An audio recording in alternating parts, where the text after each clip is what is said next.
Indian ക്രിക്കറ്റിന് ഇത് ആഘോഷങ്ങളുടെ കാലഘട്ടമാണെന്ന് വേണമെങ്കിൽ പറയാം. 2007 T20 വേൾഡ് കപ്പിൽ ഇന്ത്യൻ ക്രിക്കറ്റ് ടീം എങ്ങനെയാണോ വിജയിച്ചത് അതിനെ അനുസ്മരിപ്പിക്കുന്ന വിധത്തിൽ 2024 എത്തിയപ്പോൾ നമ്മൾ T20 വേൾഡ് കപ്പ് ജയിക്കുന്നു. അതുകൂടാതെ വേൾഡ് ചാമ്പ്യൻഷിപ്പ് ഓഫ് ലെജൻസിലെ ആദ്യ ടൂർണമെന്റ്, അതായത് ഫസ്റ്റ് എഡിഷനിൽ ഇന്ത്യ ലെജൻസ് ചാമ്പ്യന്മാരാവുന്ന കാഴ്ചയും നമ്മൾ കണ്ടു. 2007 വേൾഡ് കപ്പിൽ ഇന്ത്യ പരാജയപ്പെടുത്തി ഏകദേശം അതേ പാകിസ്ഥാൻ ടീമിനെ തന്നെയാണ് അതേ ഇന്ത്യൻ ടീം എന്ന് പരാജയപ്പെടുത്തിയത്. പക്ഷേ ബാറ്റിങ്ങിലും ബോളിങ്ങിലും ചില വ്യത്യാസങ്ങൾ ഉണ്ടായിരുന്നു എന്നുള്ളത് മാത്രമേ ഉള്ളായിരുന്നു പ്രധാനപ്പെട്ട കാര്യം.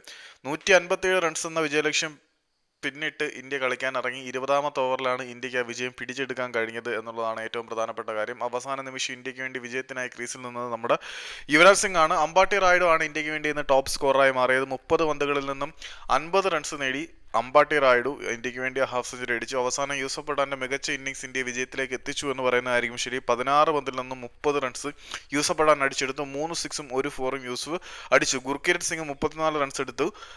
പിന്നെ 15 റൺസുമായിട്ട് യുവരാജ് സിംഗ് പുറത്താവാതെ നിന്ന് ഇന്ത്യയെ വിജയത്തിലേക്ക് എത്തിച്ചു എന്ന് പറയുന്നതായിരിക്കും ശരി. ആദ്യം ബാറ്റ് ചെയ്ത പാകിസ്ഥാനെ അധികം റൺസ് ഒന്നും എടുക്കാൻ ഇന്ത്യ സമ്മതിച്ചില്ല. 156 റൺസിന് പാകിസ്ഥാന്റെ സ്കോർ ഒതുക്കുന്നതിനകത്ത് ഇന്ത്യൻ ബോളർമാർ വിജയിച്ചു എന്ന് പറയേണ്ടി വരും. പ്രധാനപ്പെട്ട ബാറ്റർമാർക്ക് ആർക്കും അറ്റാക്ക് ചെയ്ത് കളിക്കാൻ കഴിഞ്ഞില്ല. 36 പന്തിൽ നിന്ന് 41 റൺസ് എടുത്ത മാലിക്കാണ് അവരുടെ ടോപ്പ് സ്കോറർ. പിന്നെ കമ്രാൻ അക്മൽ 24 റൺസ് എടുത്തു. മിസ്ബ 18 റൺസ് എടുത്തു. മിസ്ബ പരിക്കേറ്റ് പുറത്തുപോയത് പാകിസ്ഥാനെ സംബന്ധിച്ചിടത്തോളം വളരെ വലിയ തിരിച്ചടിയായിരുന്നു. 9 പന്തിൽ നിന്നും 19 റൺസ് എടുത്ത സുഹൈൽ തൻവീറാണ് അവരെ ഒരു സ്കോർ 150 കടക്കാൻ സഹായിച്ചത്.